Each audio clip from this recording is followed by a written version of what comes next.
যে ক্ষতি আমার হলো তার দায়ে কে নেবে? বুঝিনি পাওয়ার আগে সবই যে হারাবে।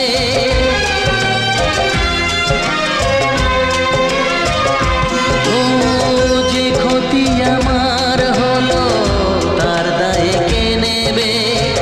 বুঝিনি পাওয়ার আগে সবই যে হারাবে। শুধু শুধু কেন দিলে মরণের সাথ ও চা